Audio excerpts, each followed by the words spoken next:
Coach Steve Bittenbender, Associated Press. Dana, obviously, as Nick alluded to, had the hot hand for you tonight. Was sitting her in the fourth quarter just kind of a precautionary thing since the Duke game got moved up and you just came off a game Friday night? No, it wasn't anything about that. We had a nice, a comfortable lead. And, I talk to Dana. I'm like, hey, listen, I'm going to take you out right here. And if you're okay with it, I'm going to try to get some others some playing time, try to get them some experience. And she was great with it. That's the type of kid she is. She understood it. She's like, Coach, I got you. And that's the same thing Asia Durr used to do. I can't tell you the number of games we played during Asia's career where she hardly got in the game the entire fourth quarter. Because you're wanting to we have some young ones. Haley, Olivia, you've got, Narika, Alana, Nia Green, kids that I'm trying to get some more playing time to because I want them to get some experience. So with that comes I've got to be able to take some people out. Dana played 27 minutes tonight. Haley played 29. Elizabeth played 19. Olivia played a 17 and had 10 boards. The unselfishness that this team shows is what we're going to continue to need for us to continue to be successful and hopefully have a chance to make a good run here during the ACC. Jeff, hey, it's Jody Demling with Cardinal Authority. Can you speak to the improvement or the progression of Norika's game? The other night she made a couple of really big hustle plays.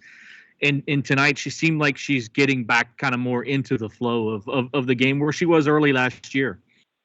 Well, she's feeling better. That's the first thing that I'd say about that.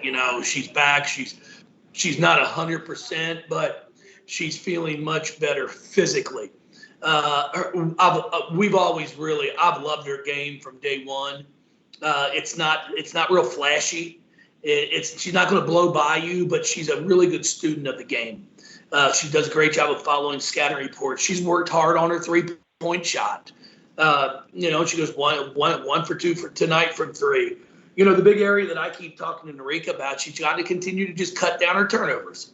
That's the one area of the game that I really like to see her continue to make progress in. Hey, Jeff. Walz, Chrissy Banta from theCrunchZone.com. We're 4 games into the season, and we've seen the depth of this roster. Who has the most impressive progress through these first 4 games that you've noticed? Well, that's really a tough question there on that one because everybody that I've had the opportunity to put in the game has done something good throughout these 4 games. I mean, Dana's doing what an All-American does. Her 26 tonight, I don't think it shocks anybody. I joke with her in the locker room after the game. Her air ball was probably the biggest surprise, because you just don't ever see that, and I'll give her credit. She thought someone had propped the door open right there somewhere in the arena before she thought the shot because she felt a gust come through. But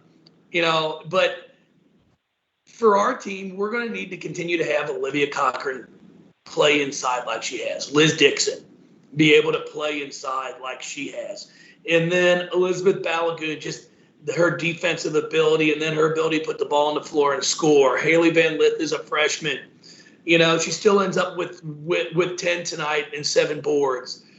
So everybody's going to have to continue. Kiana Smith, I think she may have been 0 for 4 at one point in time, then ends up 4 for 9.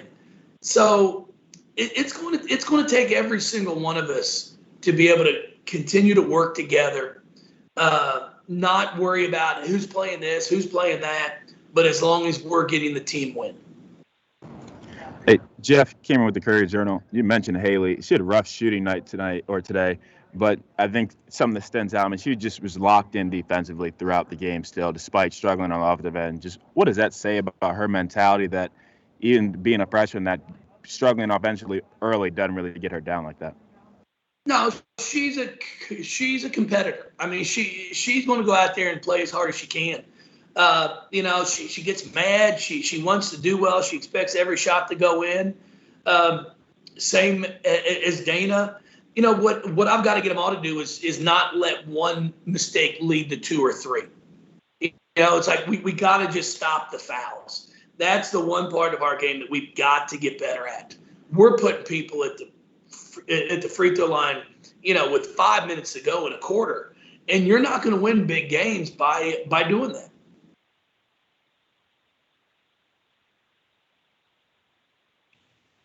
Jeff, Eric Crawford at WDRB. Is it harder for maybe freshmen when you get on a little roll, you're scoring 100 points a game, to have a game like this and adjust against a really good team like this?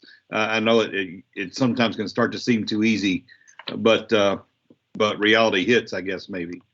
Well, that's what I talked to him about at the end of the first quarter, Eric. Just all of them was, guys, we're used to shooting it and watching it go in instead of crashing the glass. That at the Paul game, I think we shot 60% from the field.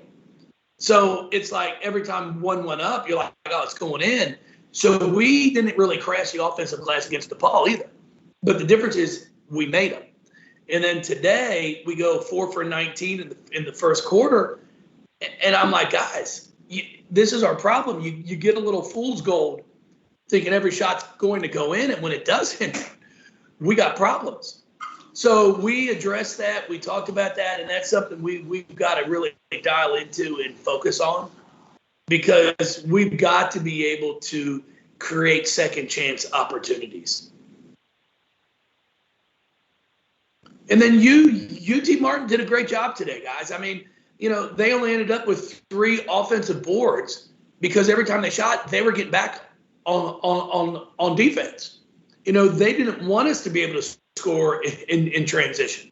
So you've got to give credit to them also. Jeff, Cameron again. You mentioned it earlier, but Liz Dixon and Olivia Cochran playing so well down low is pretty big for you all. But the improvement Liz has made from last year, how much do you feel like that just helps with you guys' depth down inside? I said it before the year started. I thought Liz and Olivia were going to be really key to our success just because of the graduation of Bianca and Kylie. Even Yassine played a lot of 4 for us. She rebounded the ball well. So Liz was going to be important for us. And I'm just really, really excited for her, the way she's played these last 2 games, because it's going to be big for us. Jeff, Steve Bittenbender with Associated Press again. Speaking of Olivia, 18 minutes.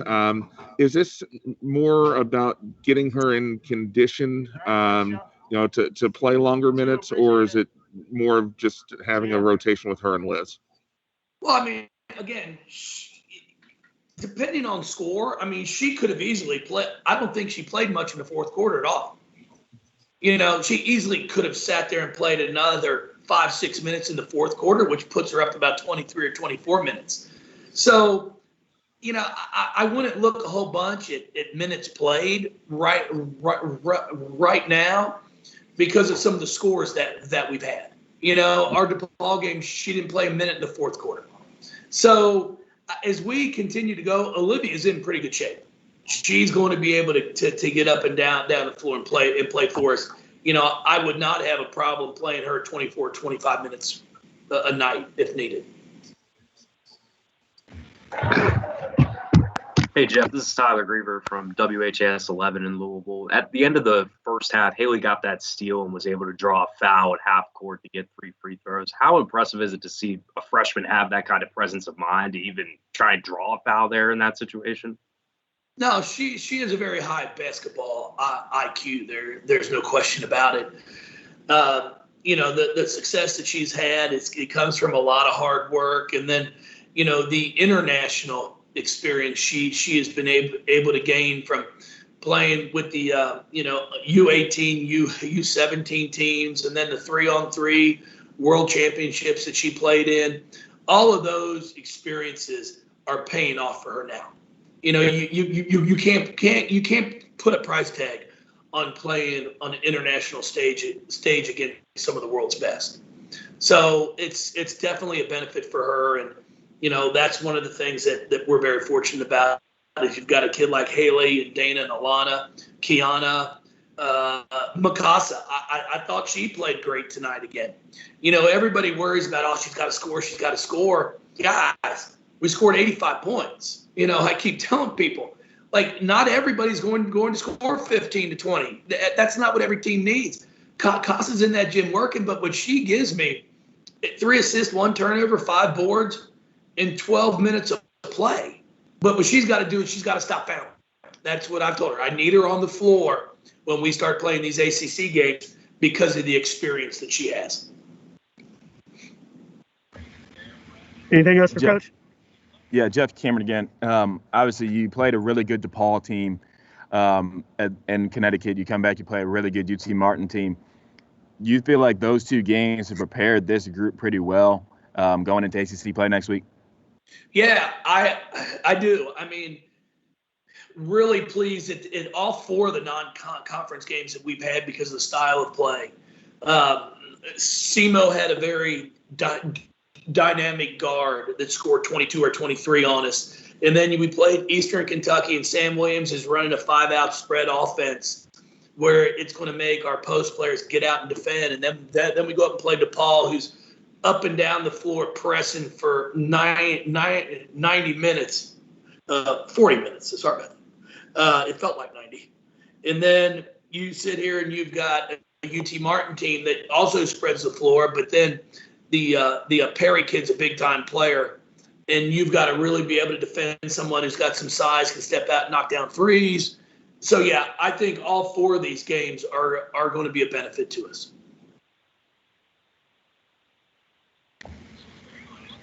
Thank you, Coach.